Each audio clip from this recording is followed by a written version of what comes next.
Pleased to meet you here. Can we just say we're best friends? Omar Isuf. Whoa. Sorry. Omar Isuf, what is your favorite color? Purple. You know that. Purple. We spoke about that. So I know, but so it's not about what I know, it's about what they know. What they know, so they don't know. So they don't know so much about us. So I'll start in 98. That's when you 98? started? 88. I was 20. Purple. Let's get back to purple. I was going to share. Oh, a I story. thought you were going to tell us about when you started YouTube. Never mind. Yeah, when I started using. I don't know if you could tell, but I've been. No, when you invented Anabolics. YouTube, I thought you were going to talk about that too, or that's started- later. 010011100. A lot of coding. I was called a child. Have you ever seen Catch a Predator?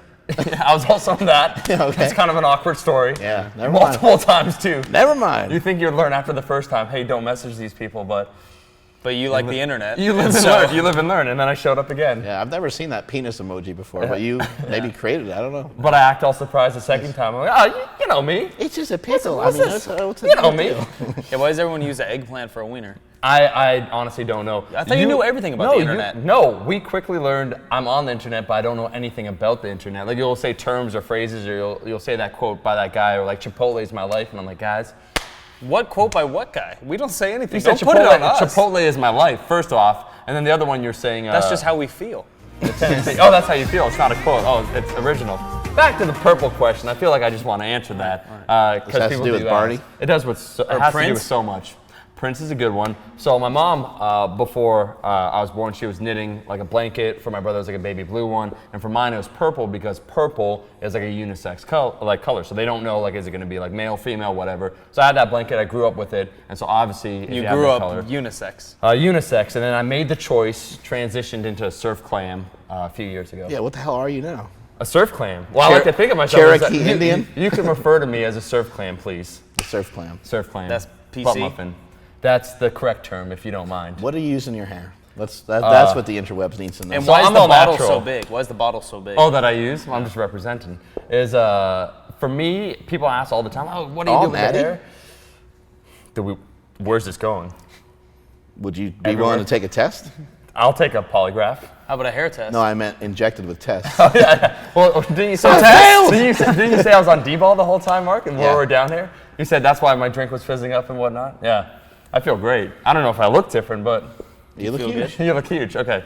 All in the mind. Yeah, what's going on? What's going on with the hair? What do we got going on? You use some sort of product in there? What do you got? Cream? I lotion? just use a basic shampoo, sometimes a conditioner. I do use, if you want to Stay tie in your my hair house. back. There's like an awfully big bottle of something. It's lanolin, it's called. It's just a type of cream to smooth out the hair so it doesn't get frizzy.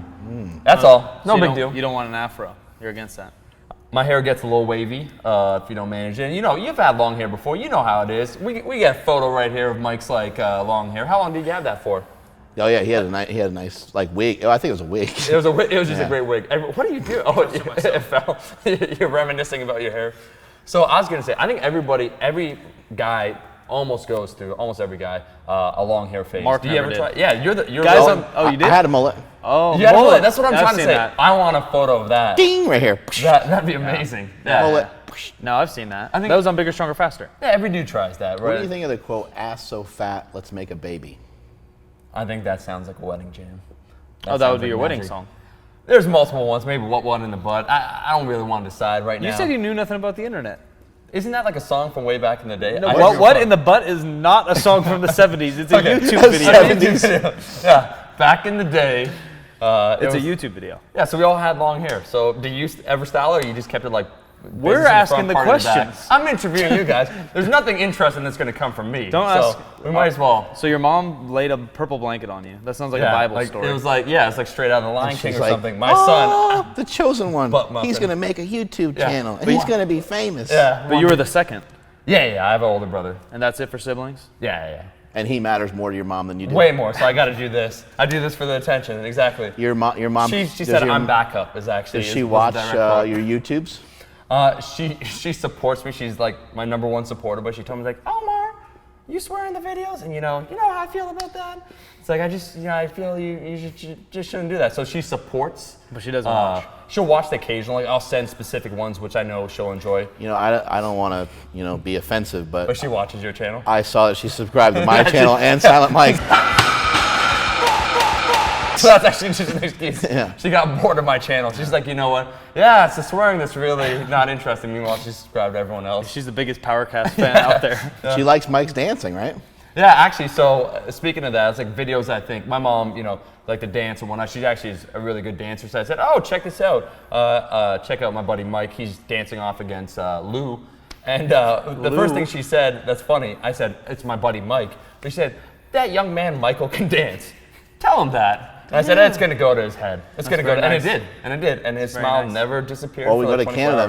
Maybe he can do a special dance just for her. Yeah, just do, hey, whatever you do, right? Dollar bill, y'all. A dollar bill is a dollar bill. You know what I'm saying? What do Yeah. they throw in Canada if you don't have single dollar bills? Dude, I wish we don't. We have loonies. So our dollar bill They're is coins? a coin. So instead of a dollar bill, we have a coin that's pretty heavy. And so occasionally, sometimes as a joke, people will throw coins. Do you realize you hit people when you talk? We hit people Buddy, when we talk. so- I just, how's it going, guys? So when did Just feel a connection. when did you think that you wanted to be a buff guy? A And buff why? guy. That sounds like a weird term. Let me know if this starts to bug What are you. you, That sounds strong really good. guy? Yeah, you strong guy. Strong guy or something? Say the line when you touch. What are you, strong guy No, or I was something? gonna say, wow, that's Oh, hard. hey, now. hey, Yeah. hey. Yeah, that's how we do it. It's just comfortable. What were you asking? So your mom and your brother picked on you. Yeah. So then you wanted to lift weights or what? I just straight up. What's interesting? So once again, going back to my mams because she's awesome. She was a sprinter, and like she was a legit, really, really good sprinter for like a small city. She's from a smaller city in Canada, and so she did well. And so from a young age, she just involved us kind of into athletics, sprinting, playing sports, soccer. I played a whole lot of, and so I really like. So what sprinting. sport did you play? Soccer. Did he play any sports? Soccer. No. Doesn't You sound damn like Americans! You damn Americans! But yeah, so played some sports, and I missed that. I missed kind of that excitement. There's that energy, either being part of a team or just training. You Yeah. feel a sense of accomplishment that you get when you train. You're either faster, you're better. There's some noticeable level of progression. And so around high school, I was like in this academic program. I started getting a little more lethargic, a little lazy. I wasn't training as much, wasn't sprinting. skinny fat? Yeah. I was like 140 pounds, but like 140? no abs. And now I'm 145, so it's been a long journey. Yeah. Way I to know. stack on those 5 pounds. I think that D-ball's fake. Yeah. Or it's working. It's just really bad genetics. Or it's Instagram filters. Oh, those filters, all those filters. That's all the ass chest is. And so I just wanted to get into. My brother started training, and so I'm like, this is pretty fucking cool, man. Yeah, This is man. extra. Weights. So I got into that, and just like anything else, you get kind of addicted to that sense of progress, and you also want to look better, right? It was university too. How'd you find out about lifting? Through my brother. That's why I say a lot of people will talk like, Broski was lifting. Yeah, I know like a lot of bodybuilders growing up as a kid. I always thought they were kind of weird straight up. Like there was a gym kind of close to our house, and sometimes we would pass by, there'd be like dudes with like fanny packs and whatnot. I don't think that's that weird. No offense. Hey, no offense, Mike. Were you really? I respect your lifestyle choices. Were you really taken back by the stringer tank tops? And I said, one day I'm going to wear those. No, I like to. I'm gonna wear and sell the hell out of those. Those are awesome looking. Those are amazing. Male rascal. I was going to say, you're like, hey, now you can't promote your stuff on here. I was going to say that for Canadians, we did have the fastest sprinter for about 3-4 years, Donovan Bailey. So we watched a lot of sprinting growing up, and those were the physiques. I'm like, like, I want to get, Yeah, he was yoked. I want to get jacked like that. So those were the inspirations. And then my brother started training, and I thought that was really cool, and so I want to do that too. Shit, man. Did your brother know what he was doing? Did he actually teach you, or you guys were just going nuts? So I got to give credit to him is that amongst the sea of bullshit out there, because you got to remember, like YouTube wasn't really around. The internet, you could find anything. Some of the magazines, some bro information. Yeah, not a lot existed. of interwebs. Yeah, he kind of sifted through it. He started me off with bench press, squats, and deadlifts. Oh, it's really good. But I literally started training 2 weeks before I left for university. So I went to another city. So he showed me the basics, and then when I got to the gym, You went to the University of Canada. yeah, the university, the only university, population UC. 5, yeah, UC represent. And what's funny, so he showed me like the barbell back squat. I'm like, all right, cool. So I go to the gym, and the first thing I did when it came time to squats was use the Smith machine. Nice. Yeah. I was like, this is so much. I'm so much stronger here. I What guess was he like, checking out at that point? Maybe like Muscle Media or something like that? Or what year was it? this would be around maybe 2007-ish. Okay. Like bodybuilding.com? No, it was actually T Nation would be okay. the one. Yeah, I forget. Yeah, and There's- T Nation even had like a magazine for a little while. yeah. They might have something like that. There was a lot Charles of Poliquin and all that kind of stuff. John Berardi. So once again, some of those guys you Right. mentioned are Canadian, and so like they. Why do you have gotta a always presence. represent that? No, they have a bigger presence obviously in Canada. It's like if you're Italian, probably like someone that is Italian is more represented there. So he's pretty well known, and he wrote for T Nation. Right. Yeah. So that's how my brother found out about that. So you got jacked from T Nation. I mean, I look like this. Yeah, the credit goes to the T Nation. Went So from you 140 started, to 145. how'd you go from working out and just sort of figuring shit out, lifting wise, to then training people and stuff? So what was really cool about the University of Windsor that I went to, it had a really good dynamic, a lot of energy, a lot of positive people, just kind of training for goals. There was the sports team. The dude, Adam, that basically kind of ran the kinesiology department, he was a younger guy, he trained too, and so he'd be in the gym, and obviously he knew what he was doing. Was he buff? He was in shape. Yeah. He did a pec What deck or did, two. what did he weigh? Come Maybe on. 180. Height? 180 6, pounds in Canadian money? 6, yeah, and Canadian change. 180. So and 160 pounds. change. Yeah, so So 160 he American. weighed like 180. Yeah. But would his pecs like kind of fit maybe more of a guy Bigger like frame? 240, Yeah. 250? Was it like Those my pecs pecs? belong totally on a super heavy Oh, weight. okay. Yeah. I see where this Big is going. pecs. Yeah. Big pecs, big paychecks. Yeah, exactly. And they started a new training program for those that wanted to become trainers to train either the professors or people that went to the university gym. And so from just like kind of shooting the shit with him at the gym, he said, hey man, like if you want to do this, whatever, I think that'd be pretty cool. I did it and I went right underneath his wing. And so for 2 years, while I was there at the university for 2 years, I basically studied under him and just like listened and observed what he did when he trained like the football players, the volleyball team, the basketball team, all that stuff. And then you just started winning. I mean, it was a long ride. Yeah. I just started winning. Yeah, absolutely. You started crushing it I from went there. out there and people were like, hey, can I train with you? I'm like, actually. So then you got into some personal training like shortly after that, or Yeah. how'd that come to be? Yeah, so I was doing personal training at the University of Windsor. Then I came back to Toronto for summer break, and I just started working at a big box gym in Toronto. And I just saw immediately there's a lot of opportunity. One, because people normally get like a weekend certification, right? So I knew more just working at the university than a lot of these guys. So quickly I was able to advance. I decided to take some time off from the University of Windsor because I was doing pretty well. And so I just kind of kept grinding at that, being promoted, going to another gym, doing my own thing. And then after that, that'd be like maybe a year and a half, I decided. Did you start working at a gym first before you started training people, or you just started training people sort of right away? So I started training people at the University of Windsor. And then, Okay, gotcha. Yeah. And then I applied when I got immediately back to Toronto to a gym in Toronto, and I got the job and I started training people. Then you grabbed a webcam and just decided, oh, I should be on the internet more. Yeah, I'm like, you know what? This fat face needs to be on the internet. Honestly, I never thought YouTube would amount to anything. Back, you gotta remember, my first video was like 2009. Is it still up? I'm 12 years old. It should be up, yeah. And we'll go watch it. I only recently removed them. I fucking laugh when I watch them. I think they're hilarious. But I did remove some of them because, there's some misinformation. You grow with time. Hopefully you get better. Right. And around that time, I was saying like, oh, guys, you gotta get that like peri-workout nutrition in. You gotta slam that shake in and whatnot. And that's a little outdated. So I removed some of those, but they should be up there.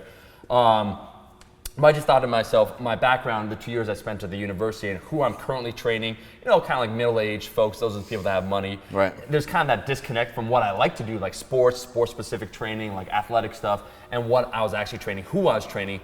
So I went on YouTube, because I was looking up, I think, a sprinting drill from a YouTuber, Daystorm. And I just took a look at the YouTube, so I'm like, this is pretty cool. I'm like, he gets like 50,000 views at the time. That's like huge. It's like he's getting like 50,000 views just to talk about sprinting. I'm like, shit, let me just do a video. And so I made a video because we had all these clients and they would ask the same question. Yo, man, how do I warm up? How do I stretch? I gotcha. What cardio? So I just made the videos basic for them, and the only place to publish them was on YouTube. And so when I published them on YouTube, obviously anyone could watch them. And then over time, people just started watching them. I'm like, oh shit. Did you publish stuff anywhere else? Because like there was a couple other things at that time too. I tried, I think one, I'm trying to remember the name. This is back in 2009, just 2009 I tried. It may have been Daily Motion, I don't know. I don't know which one. But I did try another one, but YouTube clearly. Yeah, I used stuck me out. put file back in the day. Oh, did you? That's a long time ago. You started Super Training is literally from 2006. Yeah, it's You're old. OG. Yeah. OG. Yeah, it's old, some old ass shit. Mike was 7. Yeah, 2006, I was a junior in high school. that's amazing. Yeah, Just getting pubes on his dick. Look at that. that's what I'm saying. Just getting a dick. Well, guys, it's been a great Hey, interview. hey, wait, yeah, you know. So were you really into the internet scene? Like there's a weird, so Tell me. powerlifting, strength and conditioning is already kind of a weird niche in strength, in fitness. It's small. It has grown over the last 2-3 years. But within that, now YouTube is growing. Yeah. But before that, YouTube was even smaller, weirder niche. Totally, And yeah. then within YouTube, there's also like bodybuilding.com forums, T Nation Yeah. forums. Were you involved in all this like, it's kind of like underground weirdness? I wish I could be like, yeah, man. I was like legit. I was like underground, kind of, grinding away, and I was just like, no, Nothing. no. You just did YouTubes. I just did kind of my own thing. I do feel that if you watch too much necessarily of similar content or similar mindset, you might not start copying, but you're heavily influenced then by, and what you want to say becomes kind of what everyone else is saying. So I think it's better to have a specific idea of what you want to say. So you're selfish and don't want to learn. Yes. All right. Yeah, basically. Fair. I think Let's get back to the personal training stuff. So you buddy. did personal training for how many years? so if we start from, let's say, do we count the strength classes that I did? Sure. Okay. Probably 4 years then, 4 or 5 years maybe. And then how did you transition from doing the personal training into doing YouTube, like almost like full time, I guess, right? Yeah. So I ran a business. It's called Buns of Steel Boot Camp. And it was Show us a couple moves. So there's the glute move right here. Oh, hey They now. basically just used to stand like this, and I'd correct their squat for them. And you'd only train guys, correct? Middle-aged guys. Middle-aged guys that were just, they were looking for something new. So you had an ass muffin camp. Go ahead. Ass Muffin Camp. So a bunch of strength classes, and we just did the basics like squat, deadlift, a whole bunch of stuff like that, kettlebell swings.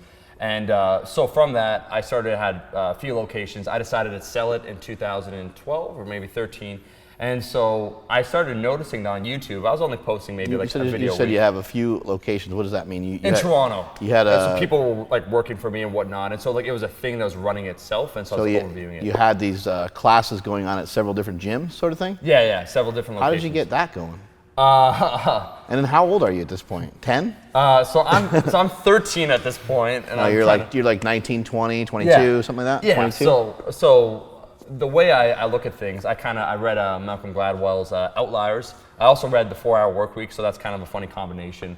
You're 2 books ahead of me Also, already. yeah, Nassim Taleb's Black Swan and Fooled by Randomness are other couple great ones. But basically what I realized is if you want to become good at something, you got to do it a lot. So when I first started training, what I didn't mention is that I would train people for like 55 hours. That means 55 hours of actual 1 hour sessions. one hell of a of training. workout. That's a lot. They were dead. by That's the good end of it. mornings, squats, Yeah, I don't really bench, believe in deadlift. overtraining, but maybe you were overdoing Doing Yeah. 55 hours. There's only 24 in a day. I mean. The numbers don't add up. Yeah, here. holy shit. That's Canadian math. Oh. It's a little different. Oh, the You have- Canadian You have hours. 56 hours in a day? We said 55, but yeah, there's 56. Well, 1 for sleep. Oh, yeah. Yeah, Duh. we don't sleep. Oh. The grind never stops. God damn. But I worked a lot and I observed a lot, and I was fortunate enough too that I had some really great clients, and they're very smart guys. When you think about training, it's like who's going to train 3 times a week? They probably have a little bit more money. Are you into intellectual men? Are you asking for yourself, or are you asking for a friend? For a friend. For a friend. He's right there. Yeah. Well, Mike, you just had to say. I'm right here. I text him. We went to LA together. Could you ask Hey. Omar for me? A week. Yeah. Look at that. Mark's like, all right, fine, I'll ask it. But yeah, so I was like grinding away, I was training a lot, but I also was listening because as you train for an hour, you have a lot of rest in between, and a lot of these clients were smart, they're like successful lawyers, businessmen or whatnot, and they just gave a lot of great advice, and so I started thinking like, man, I can't, train people. It's better for me to have other people train people, and so that way I could scale it. So you were hungry and interested in Yeah. figuring out a way of like getting out of just training people. Yeah, because you You can't want to do something different. I immediately realized, one, you can't do that forever. You're going to be like 65 years old. You're going to be doing that. It's not sustainable. You think also you only get paid for the hour that you work, so you have no residual income. Oh, you break your ankle, you're fucked, right? Like you can't be like, hey guys, can you pay me for this week while I'm away? It's not, I'd call it, it's very fragile as a job, for a long-term job. Where do you think some of this like ambition and motivation comes from? You just kind of always been that way? Or? Yeah, is your mom an entrepreneur or something? Yeah, why are you so No, fired up? My mom's super smart, and she's probably my biggest influence. She's probably like the strongest person that I know. I would say What does she bench? Mark got 550. 480. So My mom's super driven just as a person. And I think that had a big impact on me, just trying to do more, be better. So when we talk about like focus or dedication, obviously that's a huge influence on me. Right. That like focus where it's not like, oh, like maybe I'll do it. It's like, I'm gonna do it. I'm gonna try and do it well. Yeah. There's no end if or buts. How old are you when you have this this business going, this personal training business? So I started like literally when I was 20. Yeah. So I started training when I was like 17 or like whatever.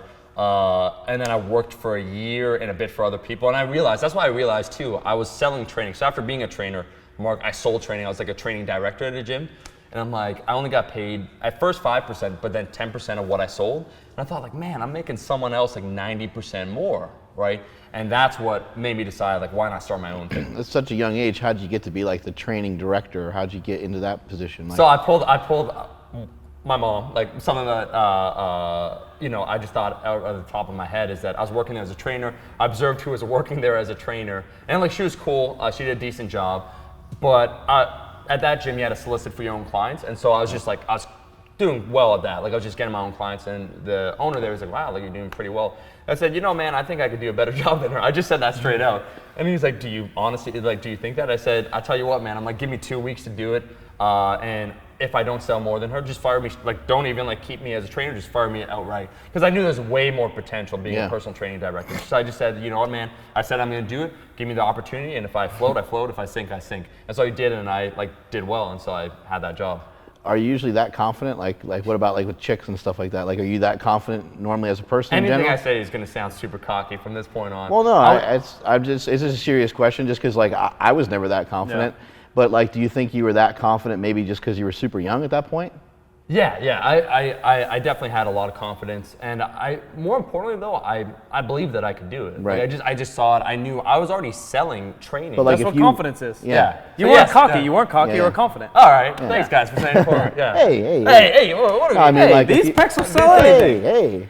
$5. If you want something, do you usually just kind of go for it? Is that Absolutely. sort of the way you? Okay. Yeah, and so when you said it, I was thinking about that more as we've been talking last 10 minutes. And for sure it comes from my mom then. Like all the stuff, all the life lessons that she gave me and whatnot. Is she like that? Like most of the time, like she just kind of does stuff. Like, and you just see She's her. a go-getter. Yeah, you just kind of Yeah. see her do it, and you're like, okay, that's just life. That's the way it is. That's the way I got no option. That's the normal for you. Yeah, I got to represent too. Like I think like, damn, like if my mom's doing that or like other people, that has to be the norm. So you have to get out and do it. Yeah. All right, so you built up. Go ahead. Yeah, from the director position, that's when you said even more so, like, I want more control and just like, I'm gonna start my own thing. Well, I just thought ultimately I realized working for someone else, my boss was cool, but like obviously he wanted to do his own thing. He saw me in a certain position, like I was Let's get going a to be working there bicep for pose him. real quick, just for a second. Mike, get in there. Oh no, it's so small. No, look. Oh, he's doing the tricep. He's a smart guy. He's like, I can't compete with these guys. All right, back to All right. Is it just me or is it getting hot in here, by the way? It's only 120 degrees outside, so it's only 130 in here. So Yeah, it's not too bad. yeah, Speaking suffer for powerlifting. success. Yeah. I was going to say that I just realized that one, I was making him a lot of money, but two, also, if I wanted to do more, you know, he only had 2 gym locations. There was a limit. I always think, what's the ceiling? I think, what's my next step? And so I thought to myself, hey, like I've proven that I could sell, right? I could sell training because I believe in training because I'm largely, if it's training, it's like I'm either selling because I'm going to be training them or someone else, and like either I hired those people. So I just felt confident in the whole process. So I thought I could do this on my own. While I was doing that, there's a certain, you know, you have a non-compete clause, and so I made sure I set up a strength class like way far away from that, so it wasn't even a competition. Set that up to test run it to see how it went, and then it did well, and so I'm like, I can do that. So at first, I wasn't just like, you know what, YOLO, I'm gonna quit like this job that's making great money, I'm just gonna go into the unknown. I tested, and I told him that, and he was cool with that, and so we worked it out. And actually, the person that took over the job, like once again, like I hired and I knew, so like it was a smooth. I made sure everything was a smooth transition. Did you like study any business books or something before you started to jump into some of that stuff, or you just kind of learned from, like you said, the clients and stuff that you had? Yeah, it's interesting you say that, Mark.